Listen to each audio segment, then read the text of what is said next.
E aí, pessoal, hoje vamos falar sobre planificação de sólidos e também eu vou falar um pouco sobre poliedros e algumas de suas propriedades. Vamos começar aqui com uma tirinha, né? Gostei da última tirinha, então eu trouxe outra aqui para vocês. Então, a tirinha diz, né? Como é que se faz uma pirâmide? Então, um faraó aqui, né? Não sei quem é esse faraó, sei lá, Kelps, né? Ele diz, acho que está faltando alguma coisa ali. E se eu... Aí ele vai e projeta aqui a pirâmide, né? Ele desenha aqui no chão, aí ele diz, moleque, ninguém vai saber como foi que eu fiz, né? Então, realmente, até hoje, ninguém sabe como é que foram feitas as pirâmides. Então, aqui ele está mostrando, né? Eu acho também, eu acredito que não foi feito assim, mas a tirinha traz a ideia de planificação, né? Você tem uma pirâmide, ela aberta, ela desenhada no plano, né? Planificação é mais ou menos isso, não vou mostrar aqui à frente, desenhar no plano, certo? Então a tirinha é só para despertar a ideia de planificação. Então o que seria planificação? Planificação é a representação de um sólido geométrico, né? Tridimensional, em um plano bidimensional. Então nós temos aqui alguns exemplos. Você tem essa figurinha que parece uma casa. Então, a planificação, para a gente fazer uma analogia, uma associação bem interessante que vai ajudar bastante, é você imaginar que aquele objeto ele é feito, por exemplo, de papelão, ou de, sei lá, de ferro, de lâmina de alumínio, alguma coisa do tipo. Ele é feito de papelão, pronto. Então, planificar significa, se você abrir ele, como é que ele vai ficar? Então, se você abrir essa peça, né, ela vai ficar assim. Então, isso aqui é o que nós chamamos de planificação. Certo? Isso aqui é a planificação. Nós temos aqui, por exemplo, uma pirâmide. Né, mais à frente nós vamos ver que isso aqui é chamado de tetraedro, né? Essa figura aqui é chamada de tetraedro. E a planificação dela é essa. Né? Você tem uma figura, um triângulozinho na base, ó. Quando você abre, tem 3 triângulos laterais, então você vai ter, ó, a base é isso aqui e os triângulos laterais. Nós podemos planificar também um cilindro. Né? Se você pegar um cilindro, é só você imaginar o cilindro, imagina que é uma embalagem, certo? Então, na embalagem você vai ter a tampa redonda, o fundo redondo e, digamos, a lateral, né? Se você cortar a lateral, por exemplo, de uma lata de leite, você vai ter esse formato aqui, que é chamado de planificação. A planificação também do cone, né? Aqui são só alguns exemplos. O cone planificado ele tem esse formato aqui. Ele tem um setor circular e a tampinha, né? Digamos assim, a tampa, que é um círculo. Aí você diz assim, e a esfera, né? Dá para a gente planificar? Será que dá para a gente planificar a esfera? Então, assim, planificar a esfera é um grande problema até hoje, principalmente para a galera que trabalha com mapas. Então, a planificação, né, do mapa mundi, por exemplo, se você for olhar, eu acho que vocês já viram em alguns livros de geografia, ou até mesmo de história, vários modelos de mapa mundi, né, que já foram tentados. O atual modelo de mapa mundi, ele traz um problema bem complexo assim, que não é visível por nós, mas eu vou mostrar para vocês aqui, eu vou trazer um site que mostra esse problema, que é o problema de distorção. Então, quando você tenta planificar uma esfera, inevitavelmente você vai ter algumas distorções. Então, o mapa mundi que vocês são acostumados a ver, ele não é muito justo, na verdade, né? Ele é bem distorcido. Mas eu vou mostrar isso para vocês. Pronto, pessoal. O site que eu havia falado é esse aqui, certo? Esse site ele é bem interessante. Ele mostra as distorções que existem de fato no mapa mundi, certo? Vamos pegar um exemplo aqui bem extremo. Eu vou pegar aqui, por exemplo, a Groenlândia, essa parte branca aqui. Deixa eu colocar aqui Groenlândia. Marcou já aqui. E eu vou marcar também aqui o Brasil. Certo? Pronto. O Brasil está aqui embaixo, a Groenlândia aqui em cima. Então, se você comparar do jeito que está no MapaMundi, se você pegar qualquer MapaMundi que você ver aí, você vai ver que a Groenlândia ela parece ser maior do que o Brasil, né? Mas quando você coloca aqui em cima, observe que ele vai dar informação aí. Então, por exemplo, ele dá informação em quilômetros quadrados, né? O primeiro número aí que vai aparecer. Então, esse número diz que a Groenlândia tem 2.166.086 quilômetros quadrados. Aí, quando você olha aqui no Brasil, o Brasil tem 8.515.767 quilômetros quadrados. Mas como assim? Como é que a Groenlândia parece ser maior do que o Brasil, se na verdade ela tem, digamos, um quarto, né? Praticamente um quarto da área? Porque na verdade a Groenlândia ela está distorcida, certo? Então eu vou pegar aqui, olha como é interessante esse site. Eu vou pegar aqui a Groenlândia e vou trazer ela para a mesma latitude do Brasil, né? Então, quando você traz para cá, para a linha do Equador, né, você vai ver o tamanho real da Groenlândia. Então a Groenlândia, na verdade, ela tem esse tamanho, que realmente é um quarto, mais ou menos um quarto do Brasil. Então percebam aí essa distorção. Ó. Tá vendo? Ó? Quando ela está aqui na posição dela, ela tem esse tamanho, mas o tamanho real dela é esse aqui, né? É estranho, pessoal, mas realmente é isso. Matematicamente não tem nem o que você falar, basta você analisar a área. Só que para que o MapaMundi seja possível, você planificar a esfera, né? Como esse é um grande problema, é necessário você ter essas distorções. E nós temos vários aqui. Ó. Se eu colocar aqui Rússia, por exemplo. Rússia. Ó, a Rússia é gigantesca, né? Como ela tá aqui, bem aqui ao norte, né? Se eu pegar aqui, ó, trazer ela para a linha do Equador, olha o tamanho real comparado com o Brasil. Né? Nem é tão grande assim. Ela parece aqui gigantesca, né? Ela é grande, mas ela não é tão gigantesca quanto aparenta. Então, pessoal, é isso. Vamos continuar o conteúdo. Então, voltando aqui, ó, queria propor um desafiozinho para vocês irem exercitando a noção espacial.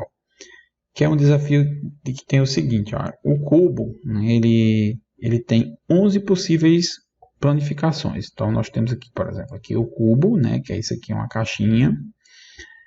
Uma das planificações é essa, né, que a tela já aparece aqui, ó. Mas eu posso planificar esse cubo de 11 formas diferentes. Então, o desafio é vocês tentarem, aí vocês pausem o vídeo e fiquem tentando visualizar mentalmente. Isso é um exercício, viu? É interessante e é importante para vocês desenvolverem essa noção espacial. Então, a ideia é vocês pensem e fiquem pensando como é que eu posso montar, a partir dessa planificação, como é que eu montaria o cubo. Então, essa primeira é simples, né? Você pensar, ó, eu vou pegar esse daqui como sendo a base, aí eu vou levantar essa tampinha aqui para cá, vou levantar essa daqui para cá, ó, vou levantar essa aqui para cá. E essa daqui vai ser a tampa, né? E eu vou levantar essa parte aqui para cá. Pronto, montei. Então, fiquem pensando como é que vocês montariam esses 11 cubos. Tem alguns aqui que vão dar um nó na cabeça, mas todos aqui são possíveis. E todos esses são os casos possíveis de planificação do cubo. Ok? Pausa e pense aí. Vamos avançar. Então, vamos falar agora de poliedros, certo? O que são poliedros? Poliedros, né, são sólidos geométricos que eles são limitados por polígonos. Então, poli é vários, né, prefixo, e edros é faces. Né? Então, poliedros são figuras de várias faces. Então, observe que todas as faces, face, pessoal, vou mostrar isso aqui, a gente vai ver mais à frente direitinho o que é uma face, mas cada polígono desse é chamado de face. Por exemplo, isso aqui é um retângulo. Então, isso aqui é uma face retangular. Então, todo sólido que tem suas faces, todas elas compostas de polígonos, nós temos um poliedro. Ah, então tudo é poliedro. Não. Por exemplo, um cilindro não é. Um cilindro tem uma das faces, é um círculo. O círculo não é um polígono, então ele não é um poliedro. Um cone também não é um poliedro. Uma esfera não é um poliedro. Então aqui nós temos alguns exemplos de poliedro. Os elementos do poliedro são basicamente três. É bem interessante você pensar o seguinte, ó, quando você está trabalhando em geometria, os axiomas da geometria, né, os conceitos básicos da geometria são ponto, reta e plano, certo? Tudo da geometria é composto de ponto, reta e plano. Então aqui não é diferente, só que aqui ó, a reta é o que nós vamos chamar de aresta, certo? Imagine que essa figura aqui é feita de palito, sei lá. Então cada palitinho desse é uma aresta. O encontro de dois ou mais palitinhos, né, é chamado de vértice. E as superfícies dessa figura são chamadas de face. Então, por exemplo, essa figura aqui, né, que ela é um prisma hexagonal, é o nome, a nomenclatura dela, que nós vamos aprender mais à frente, ela é uma figura que ela tem uma face em cima, né, por exemplo, e uma face embaixo. E ela tem 6 faces laterais. Então, por exemplo, essa figura aqui ela é uma figura que tem 8 faces. Ok? E vértice, aqui é um vértice. Onde eu tiver um encontro de arestas, né, de palitinhos aqui, é chamado de vértice. Então, dessa figura, né, nós podemos contar a quantidade de vértices, de faces e de arestas. Em relação à nomenclatura dos poliedros, nós temos elas são dadas de acordo com o número de faces, certo? Então, por exemplo, se ela tem 4 faces, nós dizemos que ela é um tetraedro. Se ela tem 5, ela é um pentaedro. Se ela tem 6, é um hexaedro e assim sucessivamente. Inclusive o cubo, né, é um hexaedro. Essa pancada foi um mosquito que eu matei aqui. Vamos lá. Então aqui, ó, você vai... As nomenclaturas, elas são importantes. Por exemplo, tem alguns aqui, ó, dodecaedro, né, que é um sólido que eu vou falar aqui mais à frente. Ele é um sólido importante, que ele tem 12 faces. O icosaedro, até 20 faces. A partir de 20 faces, nós não nos preocupamos com a nomenclatura, certo? Só essas nomenclaturas aqui são as mais comuns.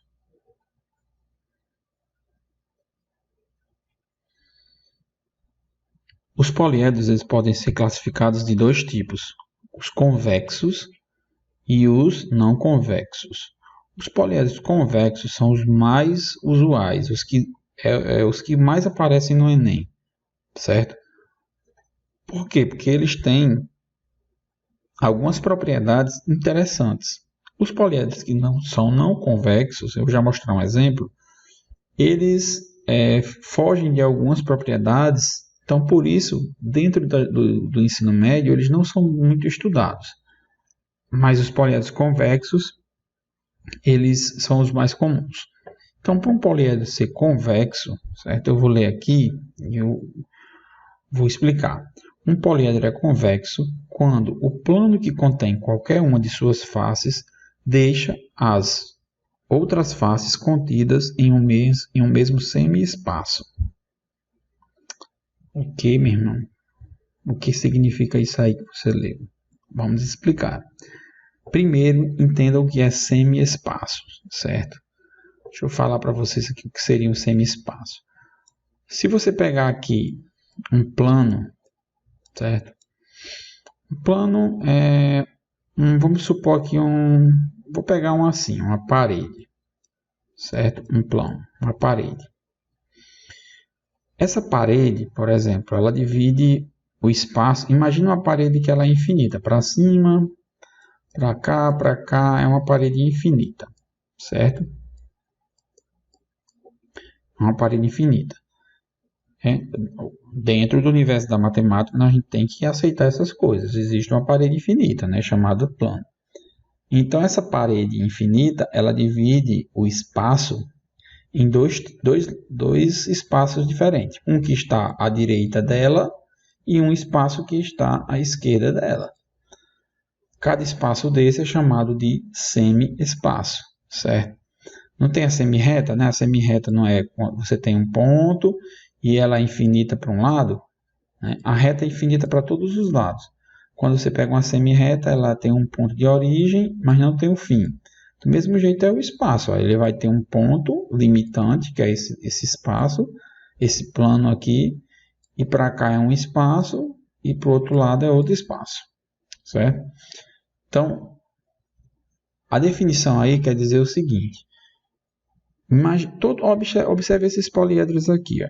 Se eu pegar qualquer uma das suas faces e pegar o plano, essa parte amarelazinha, é o plano que está contido essa face aqui, por exemplo.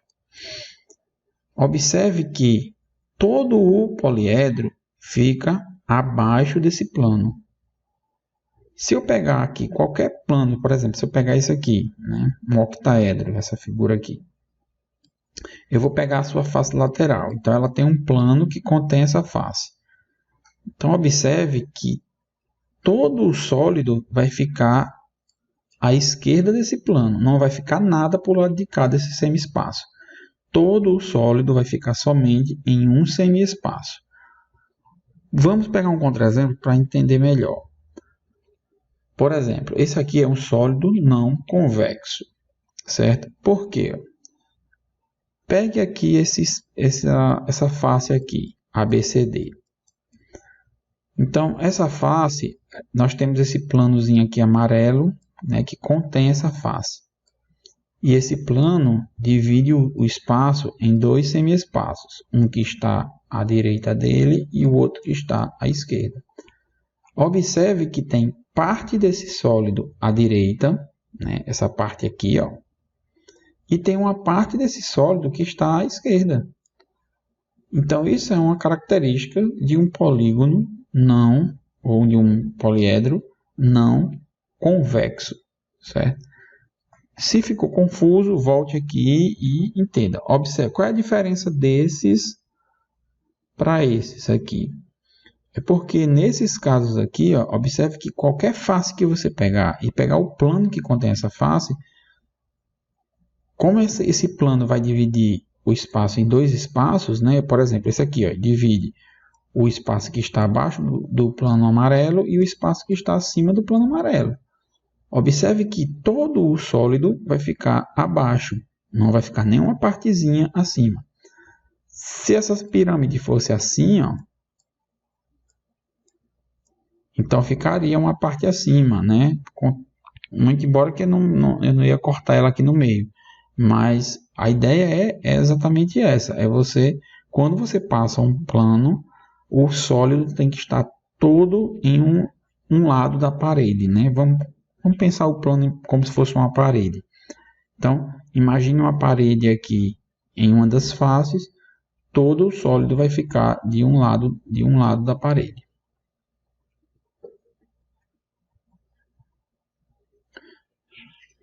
Agora vamos falar de uma relaçãozinha, né, chamada relação de Euler, certo? Esse cara aqui é um cara super conhecido no mundo da matemática.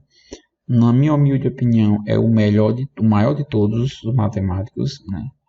Que me perdoe os outros, mas assim, na minha opinião, eu sou fã demais das ideias de Euler, porque ele transitou por muitos ramos da matemática e ele tem umas sacadas muito simples e ao mesmo tempo complexas, né?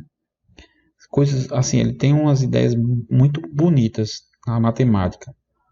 Se algum dia vocês se enveredarem no ramo da matemática, assim mesmo, estudarem um pouco mais a fundo, vocês vão entender direitinho a grandeza desse cidadão aí inclusive para o nosso mundo moderno, né? Ele é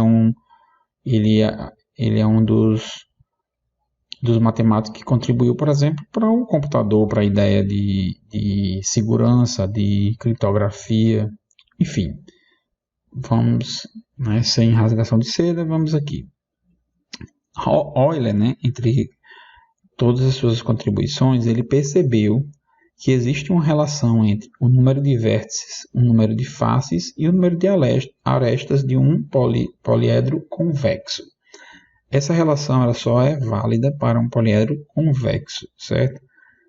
Então ele percebeu que se você contar o número de vértices, o número de faces e o número de arestas de um poliedro, vai sempre valer essa relação aqui, ó. O número de vértices menos o número de arestas mais o número de faces vai ser sempre igual a 2, né? Veja que loucura, né? Então, por exemplo, nesse poliedro aqui, uma barrinha aqui de chocolate, uma barra de ouro. Então, vamos contar aqui quantos vértices tem. Eu já está colocando aqui 8 vértices, né? Porque ó, tem aqui 1, 2, 3, 4, 5, 6, 7, 8 vértices. 12 arestas, né? Conte aqui, ó. 1, 2, 3, 4, 5, 6, 7, 8, 9, 10, 11, 12. E 6 faces, né? Um em cima, um embaixo, uma esquerda aqui, outra aqui, uma direita, outra esquerda, e uma na frente e outra atrás. Então, observe que se eu fizer a relação, essa relação aqui de Euler, ela vai ser verdadeira. 8, né? Número de vértices é 8, menos o número de arestas é 12, mais o número de faces, isso aqui tudo vai dar 2, certo?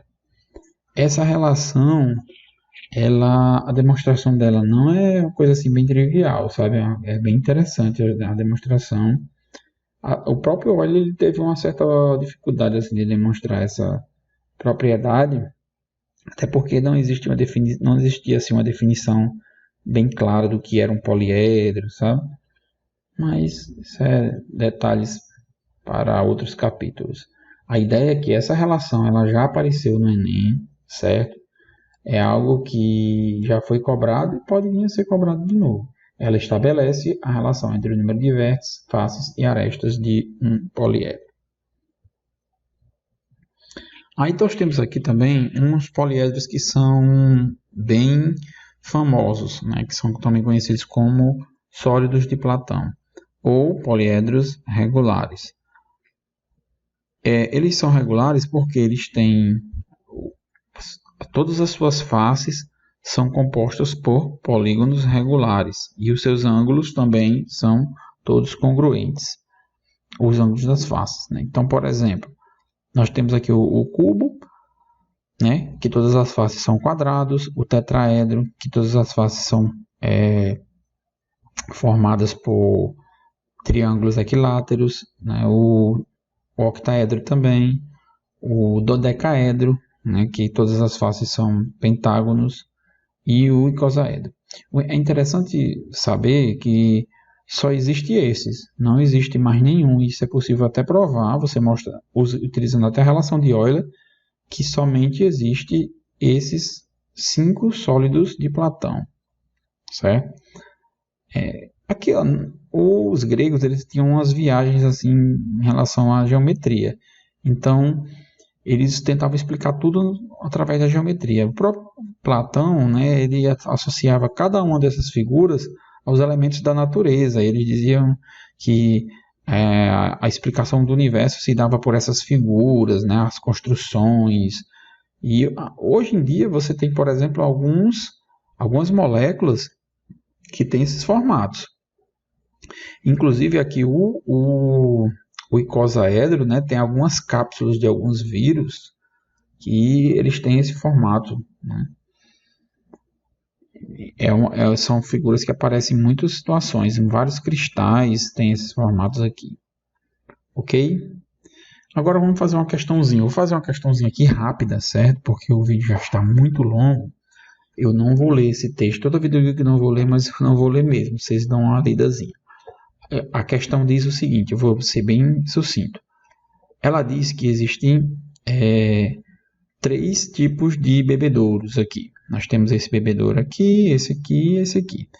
Aí a questão pede qual é a planificação do bebedouro 3. Observe que ela tem um monte de informação numérica e tal, mas no fim, o que a questão quer é, na figura a seguir, qual das figuras representa a planificação do bebedouro 3. Então ele quer saber qual dessas aqui é a planificação do bebedouro 3. Certo? Vamos pegar só esse bebedouro 3 aqui para a gente entender melhor. Então, vou pegar aqui as tampas, eu vou destacar, né, as laterais desse bebedouro de verde aqui.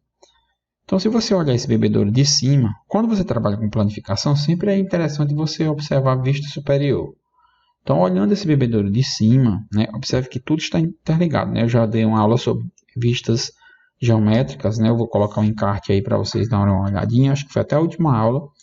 E as vistas geométricas, elas são fundamentais para você fazer as questões de geometria espacial, porque muitas vezes é uma questão de visualização. Então, por exemplo, se você olhar para esse bebedouro de cima, você vai ver isso aqui, né? Algo como um retângulo. E você vai ter aqui as tampinhas, né? A verde aqui. Então, planificar é imaginar que você vai abrir essa figura. Então, se eu vou abrir a metade do cilindro, observe que é como se eu pegasse essa tampa aqui e botasse para cá, né? Abrisse, e essa daqui também botasse para cá. Então, você vai ter isso aqui, ó. E a lateral você vai abrir. Então, ela vai expandir um pouquinho para cá e isso aqui vai expandir um pouquinho para cá. Então, você vai ter essa figura, né? Que vai ser a nossa alternativa E. Questão bem simples, mas para vocês verem como a planificação aparece no Enem. Então, é uma questão elementar, mas se você não tem a noção de planificação, você pode se embananar. Ok? Então é isso, pessoal. Até a próxima e valeu!